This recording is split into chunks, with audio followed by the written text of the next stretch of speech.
Fábio, queria aproveitar aqui para explorar um pouco mais da tese do fundo de data centers. A gente tem acompanhado, né, claramente acho que está muita discussão, a nível global, a importância dos data centers para a Uhum. infraestrutura, geração de energia, para que a gente dê próximos passos na inteligência artificial. O Brasil, como país, né, ele atende a diversos requisitos que o tornam, né, um grande país elegível a fornecer toda essa fonte de energia necessária para o desenvolvimento da AI. E como que isso se encaixa, então, nessa tese de investimentos do fundo? Enfim, queria que você explorasse um pouco, dessa tese, que é interessantíssima, né, e vocês foram os primeiros aqui a dar esse pontapé inicial, né, numa vertical aqui que ainda tem muito para crescer na minha visão. Sem dúvida. Não, tem muito para crescer, já está crescendo muito, mas vai seguir, acho que a gente não consegue tudo que a gente estuda e conversa e vê do setor e outros países, como as coisas estão caminhando, a gente não consegue ver esse setor regredindo, né, Uhum.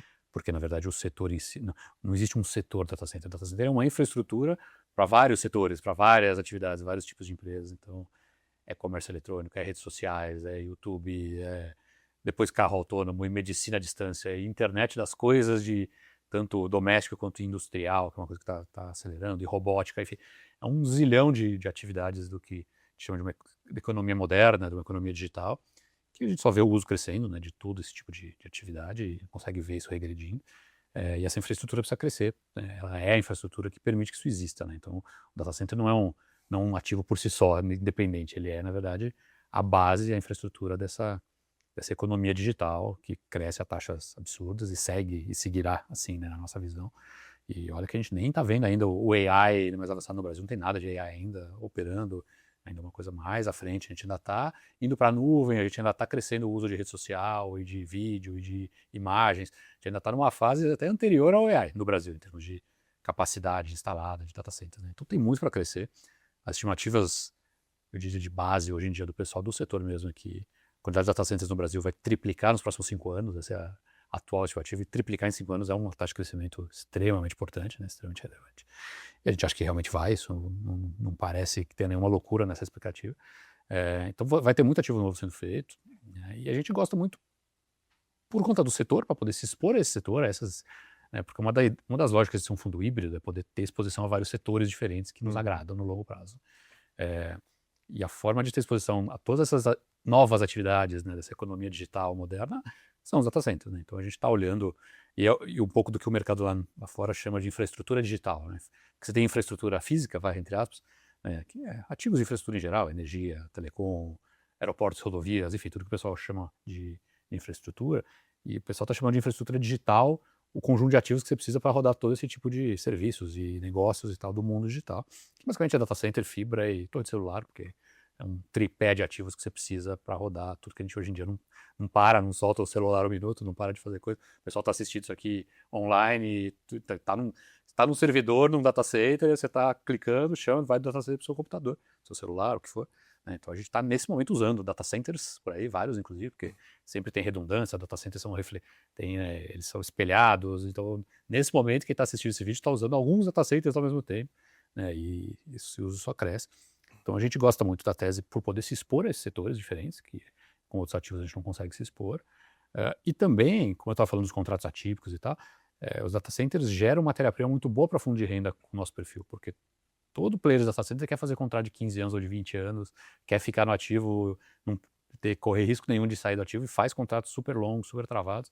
Então, assim, são ótimas empresas de qualidade, né, de setores que nos interessam como exposição, né, a essas contrapartes, essas companhias, e eles próprios querem ficar nos ativos décadas, né, então dá uma matéria-prima para o perfil de fundo nosso muito, muito interessante, encaixa bem com o nosso perfil, na nossa cabeça, né, é um outro tipo de ativo, além de logística, além dos renda urbana, além das outras coisas que a gente tem, né, Uhum. exposição importante, data center vira uma matéria-prima super boa para a gente disso, de contratos longos com ótimas empresas, né, e para fazer essa renda composta aí de longo prazo. Uhum. E Fábio, quais são as principais características que diferenciam esse tipo de imóvel dos outros presentes nos escritórios, né? Afinal de contas, tem muita tecnologia embarcada, mas isso fica, pode ser uma dúvida, né, da audiência, isso fica a cargo do fundo, fica a cargo do do usuário. operador, Do do usuário. usuário? Como que funciona? Na verdade existem 3 elementos no data center, né.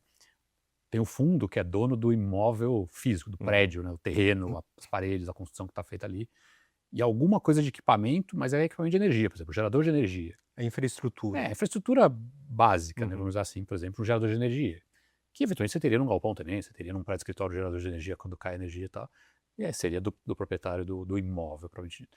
Você tem o operador, que é o cara que presta o serviço, que fez a conexão da energia, que cuida, está lá o dia a dia e tal, eh, que e que paga aluguel para o fundo.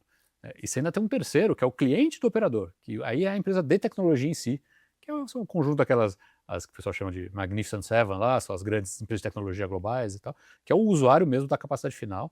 eh, e esse cara, que na verdade é o dono do que o mercado em si chama de recheio, né, que é o que vai dentro do data center, que são os computadores, os racks, né, aqueles armários enormes cheios de computador, os chips da NVIDIA, enfim, tudo que você está colocando hoje em dia dentro do data center, em termos de tecnologia propriamente dita, isso é tudo do usuário final, não tem nada a ver, o fundo não compra equipamento de tecnologia, né, não compra nada desse tipo de coisa, isso é tudo do usuário final, que vai lá e ele vai trocar, vai ficar antigo, ele vai trocar para um mais novo, o chip mais novo, o chip mais moderno, o computador, mas isso é tudo realmente função do usuário final. É como se fosse num galpão de logística, o dono do galpão de logística não é dono da empilhadeira, do robô lá dentro, das prateleiras, de tudo que é usado de equipamento ali dentro, da automação que está feita ali dentro, isso tudo é do usuário, né? O proprietário do galpão não fez aquilo ali, né? Não botou aquele capital e tal.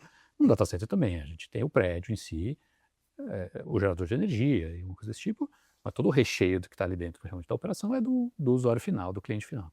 O que é positivo, né, inclusive, porque é É uma positivo. tecnologia que vai defasando ao longo do tempo, exige um Exato, CAPEX. exato. Aí você exige um CAPEX, às vezes o cara troca a cada 3 anos, a cada 4 anos, tipo, já troca tudo, troca os servidores, troca Uhum. rack, troca uma coisa por outro, pelo chip da NVIDIA mais novo, enfim, vai mexendo em um monte de detalhes ali, e às vezes vai expandindo, vai reduzindo o que está sendo feito ali dentro, mas isso em teoria não tem nada que ver com o proprietário do Uhum. prédio, que somos nós.